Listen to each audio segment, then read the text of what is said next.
my song. Let's sing it. It's gonna be fucking awesome. Come on, it's gonna be fucking awesome. You know the words. It's gonna be fucking awesome. That's it, sing. It's gonna be fucking awesome. Yeah!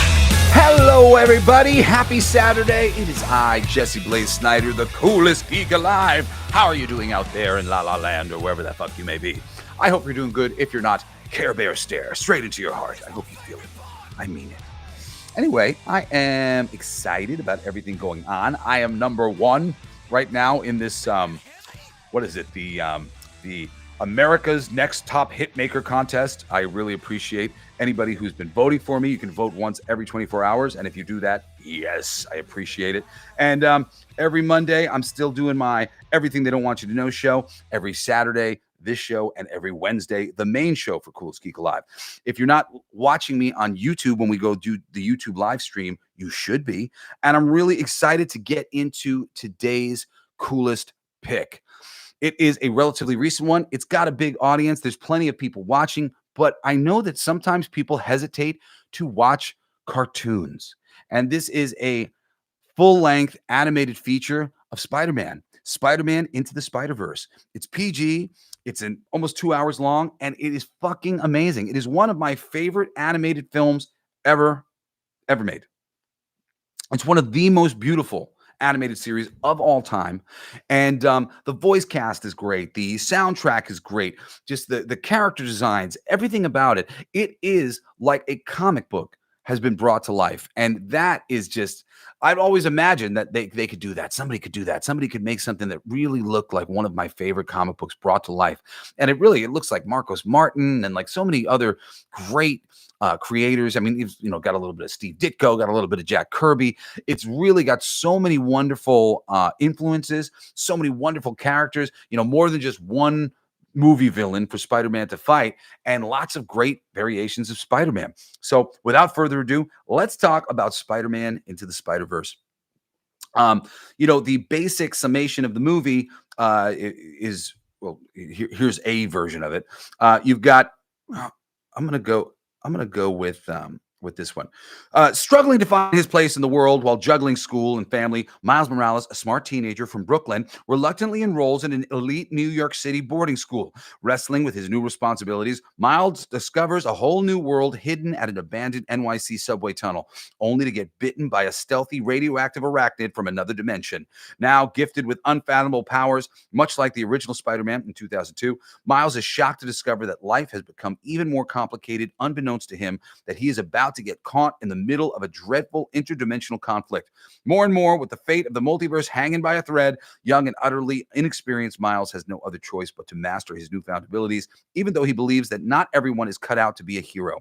But a hero isn't the one who always wins. It's the one who always tries. Can Miles take a leap of faith and become Spider-Man? Yes, he can. And, hey, I know there's an argument out there of like, oh, well, he's not really Spider-Man. Everybody's Spider-Man dilutes the Spider-Man. Yeah, but Miles really works as an alternative Spider-Man. He was originally introduced in the comics in the Ultimate Universe after the Ultimate Spider-Man was killed, and introduced by Brian Michael Bendis really well. I loved Miles' introduction, and I loved his early issues of the book. And that whole world was just a little bit different than the standard Spider-Man universe.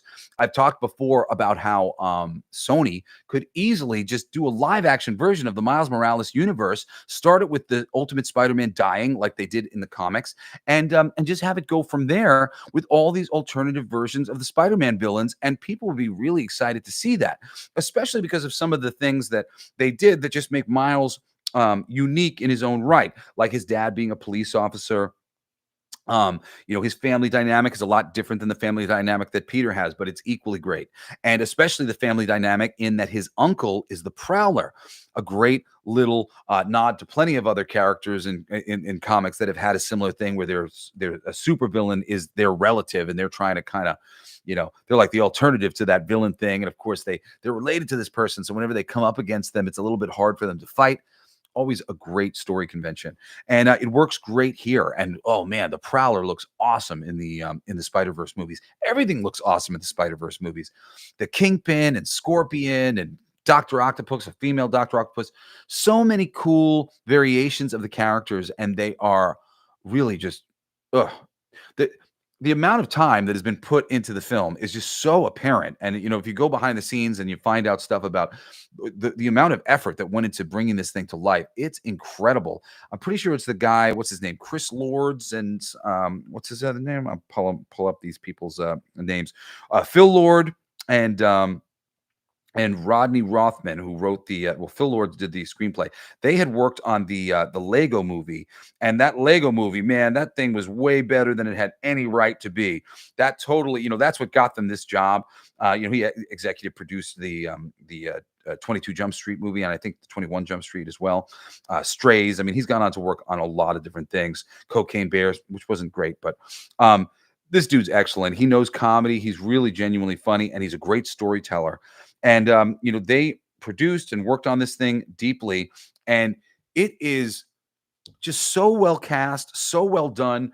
I love the story behind what's his name, Shamik Moore, who apparently used the law of attraction, used the secret to attract this role into his life. He was a voiceover actor, and he wanted to be Miles Morales, and he manifested this thing, and he's great. He's the perfect Miles Morales, and Jake Johnson is the perfect Peter Parker, and he's a special Peter Parker from this alternate dimension, but he's great. His performance is just so, I don't know, wry and just brotherly in the best way, as a big brother to Miles. It's great stuff.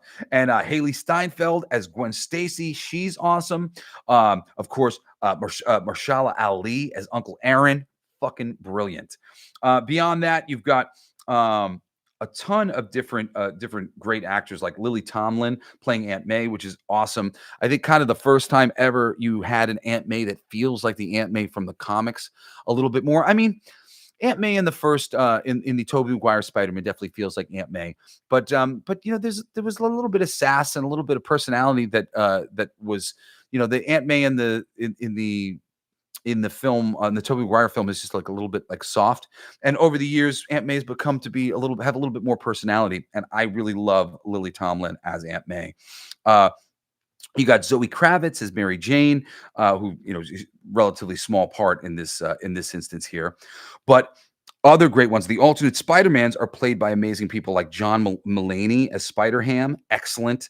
Nicolas Cage as Spider-Man Noir, awesome stuff. And then a great voice turn as Doc Ock, the female Doc Ock, is Catherine Hahn, and she rules my school. Love her. Liev Schreiber, who's got a great voice, he plays Kingpin. There's an alternative version of Peter Parker who's played by Chris Pine. And then what else? Anybody else worth? Well, we got little guest appearances by Stan Lee, guest appearances by Oscar Isaac, a dude who you probably wouldn't know named Marvin Jones III plays Tombstone, and that motherfucker literally kind of looks like Tombstone, except he's a redhead, but he's a gnarly looking dude who looks like Tombstone. Joaquin Casio plays Scorpio. Not Scorpio, Scorpion. Some great stuff. And Lake Bell, who I love Lake Bell. I used to be in love with her. She plays Vanessa Fisk. Again, some of these people have smaller roles than others, but everybody is just so well cast.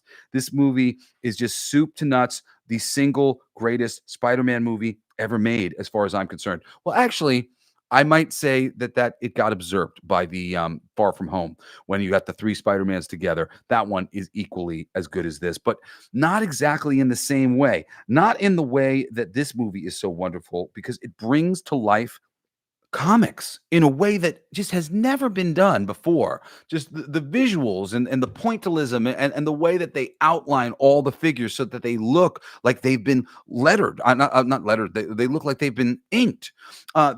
The design for this film comes from such a deep place of love that we talk about being a requirement for adapting something that has source material, whether it's a novel or it's a video game or it's a comic book. There's got to be a real reverence for the source. And this thing, even though it's not like an exact replication of any stories that I've read in the comics, It so loves the medium, and it so honors the characters. It's just character first, and Peter Parker is just perfect. Kingpin's perfect. All the villains are perfect. Even the female Doc Ock, she's just great in her own way, but has a similar enough to the male Doc Ock that it seems spiritually the same character. And I really think that you cannot do any better than Spider-Man Into the Spider-Verse. It's so good, in fact, that the follow-up film I don't find quite as good. The Across the Spider-Verse. It's still good. It's still beautiful. It still looks amazing. But man, it is going to be tough. It's going to be really tough to take the top spot away from Spider-Man Into the Spider-Verse. It is just chef's kiss, man. It's one of the greatest animated films ever made, rivaling for me Iron Giant, rivaling for me Wreck-It Ralph and Monsters Incorporated and Robin Hood and Sword in the Stone. I mean, it's perfect. It really is. It's a perfect animated film. And if you haven't seen it, do yourself a favor. Go out, see it soon. Anyway, that's it for me. I hope you will join me again next Saturday when we do another Coolest Pick or Coolest Classic. And again next Wednesday for another fucking awesome episode of the Coolest Geek Alive. Love you guys. See you next time. Peace. You've been listening to Coolest Geek Alive with me, your host, Jesse Blaze Snyder. Don't forget to rate, comment, and subscribe for more excellent geek culture content. Thanks for listening. It's my favorite part.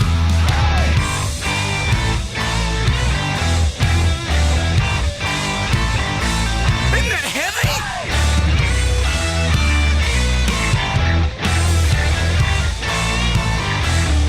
I'll play that. It's gonna be fucking awesome. Coolest alive. It's gonna be fucking awesome. Stay with your tribe. It's gonna be fucking awesome. Revenge of the Geeks. It's gonna be fucking awesome. Week after weeks. It's gonna be fucking awesome. Laughing with you. It's gonna be fucking awesome. And crying sometimes too. It's gonna be fucking awesome. Spelling it out. It's gonna be fucking awesome. Making you shout.